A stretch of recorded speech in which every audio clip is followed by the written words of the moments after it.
میرے حلقہ احباب میں آئے، جو میرے صحابہ بنے، وہ اچھے لوگ تھے، وہ خیر والے لوگ تھے، وہ بھلائی والے لوگ تھے۔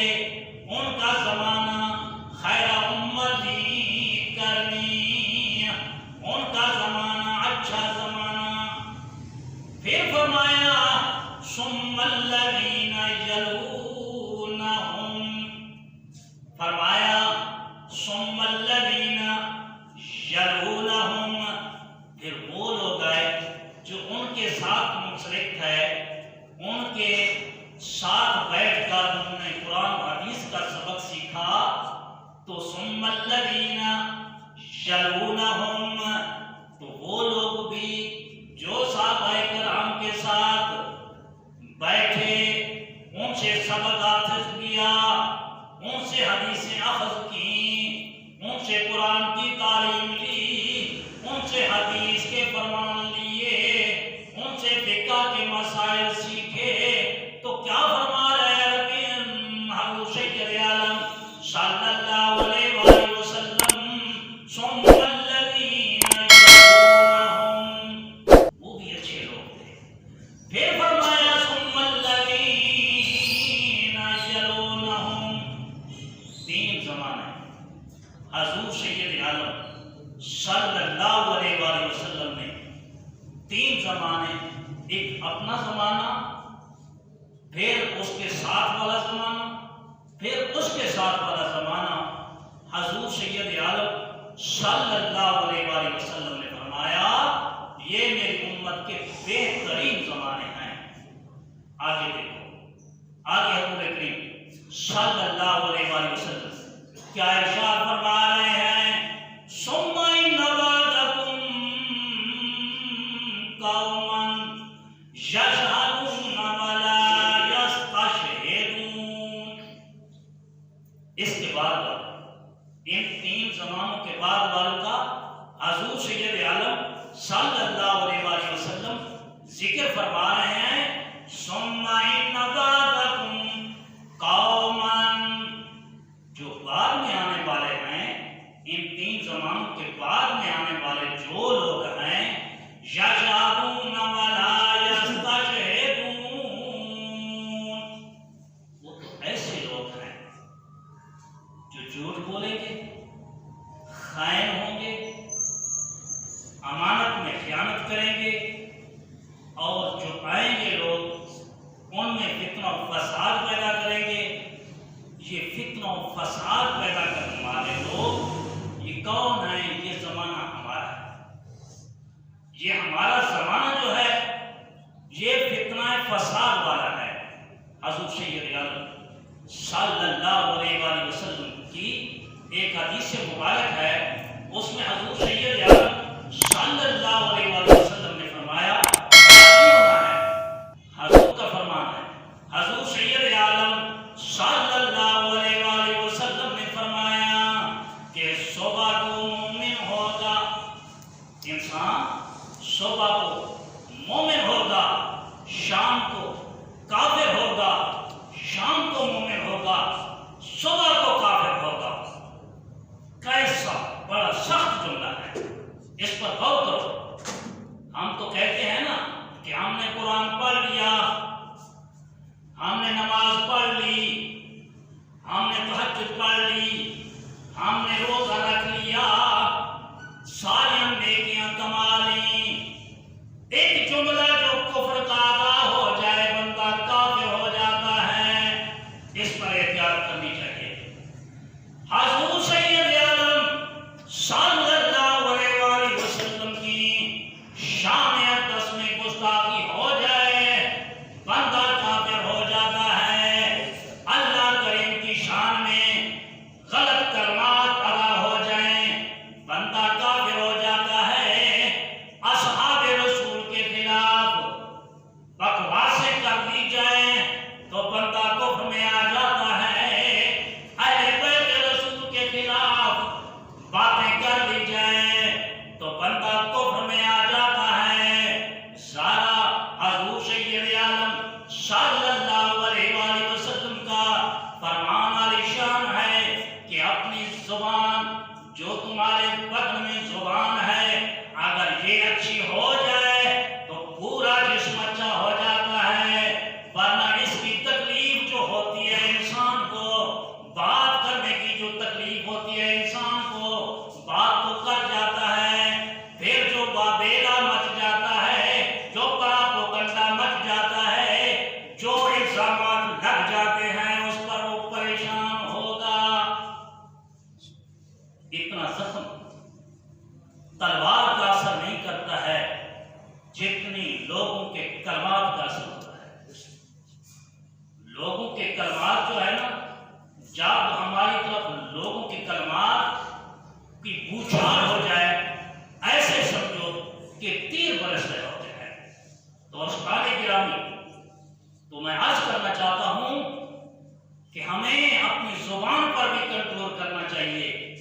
جگہ پر لے جاتی ہے، اور اسی لیے حضور سید عالم صلی اللہ علیہ وآلہ وسلم فرما رہے ہیں ثم ان بعدکم قوم یشہدون ولا یستشہدون، وہ ایسے لوگ ہوں گے جو امین نہیں ہوں گے، جھوٹ بولنے والے ہوں گے اور جھوٹ کا باویلا کرنے والے ہوں گے، پراپوگنڈا کرنے والے ہوں گے، اور اپنے آپ کو پراپوگنڈا کر کے اپنے آپ کی اپنی من مانی لینے والے ہوں گے۔ قرآن اور حدیث کو سامنے رکھ کر ایک اور بات میں عرض کرتا جاؤں کہ حضرت شیخ عبد القادر جیلانی محبوب سبحانی غوث سمدانی کی کتاب ہے غوث یزدانی، اس کتاب میں حضرت شیخ عبد القادر جیلانی محبوب سبحانی لکھتے ہیں کہ بندہ وہ کامیاب ہو گیا جس کو آخرت میں جنت کا دروازہ مل گیا، بندہ وہ کامیاب ہو گیا جس کو آخرت میں جنت کا دروازہ مل گیا، بندہ وہ ناکام ہو گیا جس کو آخرت میں جہنم کا دروازہ مل گیا۔ ان دو حرف کے بعد، دو جملوں کے بعد حضرت شیخ عبد القادر جیلانی محبوب سبحانی فرماتے ہیں، ان دو جملوں کے بعد فرماتے ہیں کہ بندہ وائز ہو، واز کرنے والا، بندہ ہو وائز، واز کرنے والا، قرآن حدیث کی تعلیم دینے والا ہو، اور اس میں جب رعونیت آ جائے، فخر آ جائے، تکبر آ جائے، اس میں جب تکبرانہ لہجہ آ جائے، تکبرانہ گفتار ہو جائے اس کی، تکبرانہ کردار ہو جائے اس کا، تکبرانہ لباس ہو جائے اس کا، اور متکبر بن جائے وائز جب متکبر بن جائے تو وہ اس حالت میں چلا جاتا ہے جس حالت میں عام انسان دوزخ کے دروازے پر چلا جاتا ہے۔ شیخ عبد القادر جیلانی فرما رہے ہیں جس حالت میں انسان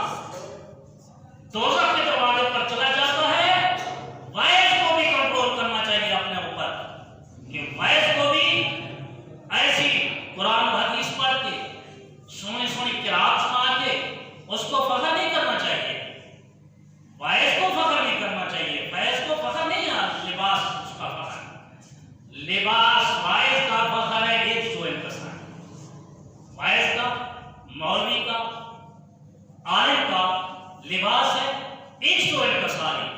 جب وہ 100% سے رہے گا تو وہ لوگوں میں ایسا مقبول ہو جائے گا کہ جیسے کوئی بندہ نیک ہوتا ہے۔ جب وہ اپنے اوٹ پٹھان والی باتیں شروع کر دے گا، افراتفری والی باتیں شروع کر دے گا، تو پھر وہ وائز اپنے مقام سے گر جاتا ہے۔ دوستان محترم، علماء حق کا موجود ہیں، علماء حق موجود ہیں، اور علماء حق کے راستے پر ایسے علماء ہیں کہ حضور سید عالم صلی اللہ علیہ وآلہ وسلم نے ارشاد فرمایا ہے کہ میری امت کے علماء وارث ہیں، امت کے علماء میری امت کے وارث ہیں۔ ایسی وراثت جب ایک عالم کو ملتی ہے تو اس وراثت میں کیا آتا ہے؟ اس وراثت میں حضور سید عالم صلی اللہ علیہ وآلہ وسلم کا فرمان آتا ہے، اس وراثت میں اللہ تبارک و تعالیٰ کے قرآن کا علم آتا ہے، اس وراثت میں فقہ و حدیث کا، فقہی مسائل کا علم آتا ہے، اور ایسا عالم جرا فقہ پر بھی عبور رکھتا ہو، علم و قرآن پر بھی عبور رکھتا ہو، محدث حدیث پر بھی عبور رکھتا ہو، تو اس کی تو قدر پھر یہ ہے کہ وہ تو انبیاء کا وارث ہے، نبی کا وارث ہے۔ اور جب ہم علماء کے خلاف ایسی باتیں کریں گے نا تو پھر دیکھو، جب ہم نے مصلی کی عزت کی تھی، اس مصلی امامت کی جب ہم نے ہمت کی قدر کی تھی، اس کی قدر جانی تھی، تو اس وقت ہماری حکومت پوری دنیا پر تھی۔ جب امام کی قدر یہ جو خلفاء ہیں نا، یہ سارے امام تھے، سارے خطیب تھے. جو خلفاء ہیں سارے امام تھے، واعظ تھے، خطیب تھے، اور وہ ان کے فقہ قرآن حدیث جانتے تھے. دوستان گرامی، جب سے ہم نے علماء کی قدر چھوڑ دی ہے، اس دن سے ہم پر کفر غالب آ گیا ہے. ہم نے علماء کی بات سننا دوبارہ نہیں کرتے، سمجھتے ہیں کہ ہمیں فضول باتیں کر رہا ہے. بھائی قرآن و حدیث سنا رہا ہے. ہم مسلمانوں کا یہی طریقہ ہونا چاہیے کہ جب قرآن پڑھا جائے اس کا ادب کیا جائے، جب حدیث پڑھی جائے. حضرت امام بخاری جب حدیث پڑھتے تھے یا سنتے تھے، غسل کر کے اطلاع کے نوافل پڑھ کے حضرت امام بخاری حدیث کا سبق شروع کرتے تھے. اور ہم ایسے لوگ ہیں کہ حدیث کا سبق سننے کے لیے تیار نہیں ہیں، قرآن کے آیات مبارکہ سننے کے لیے تیار نہیں ہیں. تو ہم کس طرف جا رہے ہیں؟ اس لیے میں عرض کرنا چاہتا ہوں کہ ہم صبح کو مسلمان ہوتے ہیں تو شام کو کافر ہوتے ہیں، شام کو مسلمان ہوتے ہیں تو صبح کافر ہوتے ہیں. دوستان گرامی، اپنے لہجے کو بدلو، اپنے طریقے کو بدلو، اپنے کردار کو بدلو، اور یہی طریقہ اور یہی کردار ہمیں امیر المجاہدین نے سکھایا ہے. ناراض نہیں ہونا، امیر المجاہدین خادم حسین رضوی نے ہمیں یہی طریقہ یہی سلیقہ سکھایا ہے کہ ہم مسلمان ہیں. جس کلمے کے لیے ہم نے پاکستان لایا ہے، اس کلمے کا راج ہمیں چاہیے. جس طرف ہم جا رہے ہیں وہ بے دینی کی طرف جا رہے ہیں، دین کی طرف آ جائیں تاکہ قرآن ہمارے دل میں بیٹھ جائے، حدیث ہمارے دل میں بیٹھ جائے، فقہ ہمارے دل میں بیٹھ جائے. جب تک یہی چیزیں ہم میں نہ آئیں گی، اتنے تک ہم دین اسلام کا فروغ نہیں لا سکتے. دین اسلام کو فروغ دینا ہے تو قرآن و حدیث پر عمل کرنا ہوگا. کتنا ٹائم ہے؟ دوستان گرامی، حضور سید عالم صلی اللہ علیہ وآلہ وسلم کا فرمان اور اس کا طریقہ ہمارے لیے مشعل راہ ہے. ہم اس کے طریقے پر، حضور صلی اللہ علیہ وسلم کے طریقے پر چلیں گے تو انشاءاللہ ہمیں کامیابیاں ملیں گی. اگر ہم نے حضور سید عالم صلی اللہ علیہ وآلہ وسلم کا بتایا ہوا طریقہ چھوڑ دیا تو پھر ہم نامراد ہوں گے، ہمیں کوئی کامیابی نہیں ملے گی. دوستان گرامی، ہمیں اپنے آپ کو کچھ اس معاملے میں ڈھالنا چاہیے. ایک ساتھ والا ہے ہندوستان والا، وہ تو اپنی جو ہے نا چادر نہیں اتارتا، وہ لگوٹ کس کے رکھتا ہے، لگوٹ پہن کے جاتا ہے اسمبلیوں میں. اس نے اسمبلیوں میں لنگوٹ پہنا ہوا ہے، چادر باندھی ہوئی ہے. وہ ہے ہندو. ہندو اپنے لباس کو نہیں تبدیل کرتا، اور مسلمان کو انگریز کا لباس چاہیے. کیا طریقہ ہے؟ مسلمان ہیں بھائی، ہم مسلمان ہیں. ہمارا پگڑی جو ہے نا بڑا شعار ہے، ہمارا قمیص جو ہے نا کرتا یہ بڑے مقام کا ہے، ہماری شلوار جو ہے یہ بڑے مقام کی ہے. ہم شلوار، کرتا، قمیص اور پگڑی کو نفرت کی نگاہ سے دیکھتے ہیں، اور جو پینٹ شرٹ ہے اس کو ہم بڑی عزت و وقار سے دیکھتے ہیں. پینٹ شرٹ، جس میں پینٹ شرٹ ہو وہ پینٹ شرٹ والا بندہ جو ہے نا وہ ہمارے لیے بڑا معزز ہے، اور پگڑی والا بندہ ہمارے لیے یہ دیہاتی لگتا ہے. ہمیں یہ دیہاتی نظر آتا ہے، ہمیں یہ جائز نظر آتا ہے. پینٹ شرٹ والا بندہ جس نے داڑھی بھی کٹوا رکھی ہے، مونچھیں بھی کٹوا رکھی ہے، وہ چاہتا ہے کہ میں بالکل لڑکا ہی لڑکا رہوں،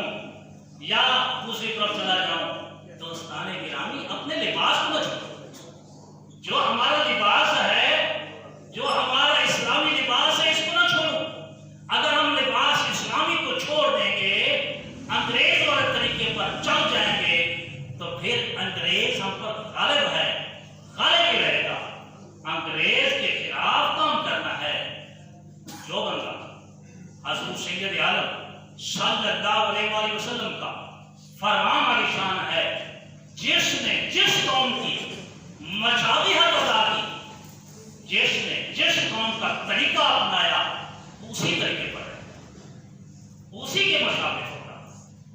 کیا ہمیں چاہیے کہ علماء کا طریقہ اپنائیں، مسلمانوں کا طریقہ اپنائیں، انگریزوں کے طریقے کو چھوڑیں، مسلمانوں کا طریقہ اپنائیں، مسلمانوں کا لباس وطن کریں، اور جو ایک شرمناک لباس ہے پینٹ پتلون والا، اس کو ختم کریں کہ آزادی ایسی شرمیلے رکھ رہے ہیں بندے کے، کیوں ایسی چیز کو ہم استعمال کر رکھا ہے ہم نے۔ دوستان گرامی مہربانی کریں، ناراض بھی نہ ہونا میری باتوں پر۔ ایک بات میں تمہیں معاشرے کی بتا رہا ہوں کہ ہمارا معاشرہ جس طرف جا رہا ہے، اس معاشرے کو ہمیں سنبھالنا چاہیے، جس طرف ہم جا رہے ہیں اس کو سنبھالنا چاہیے ہمیں، کہ ہمیں ایسے مسلمان والا طریقہ اپنانا چاہیے، انگریزوں والے طریقے سے ہمیں اپنی جان چھڑانی چاہیے۔ انگریز تو چاہتا ہے کہ کئی اس نے بل پاس کروائے ہیں تمہاری اسمبلی میں، انگریز نے بل پاس کروائے ہیں نا، انگریز تو چاہتا ہے کہ پاکستان میں فاشی اور یعنی ہے۔ کون مسلمان چاہتا ہے کہ ہماری بہنیں فاشی اور یعنی میں پھریں؟ کوئی انسان مسلمان، آج ہم سب بیٹھے ہیں، کوئی اپنی ماں بہن کا نام لے لے، کوئی لے اس کی ماں بہن کا نام، کون برداشت کرتا ہے؟ کسی کے سامنے کوئی اپنی ماں بہن کا نام برداشت نہیں کرتا، اور انگریز چاہتا ہے کہ تم فاشی اور دیانیوں میں اپنی محفلیں سے جاؤ۔ دوستان گرامی ناراض نہیں ہونا، اسی طرف نہ جاؤ، علماء کی طرف آؤ۔ خادم حسین رضوی نے تمہیں جو سبق دیا ہے وہ استقلال والا ہے، وہ جرأت و بہادری والا ہے، وہ سبق جو ہے نا ہمیں ہمارے دلوں کو روشن کرنے والا ہے۔ دوستان گرامی ہم اپنے دلوں کو روشن کریں، ہم اپنے دلوں میں دین کا چراغ جلائیں تاکہ ہمارا دل منور ہو جائے۔ باقی خدا بنا الحمدللہ رب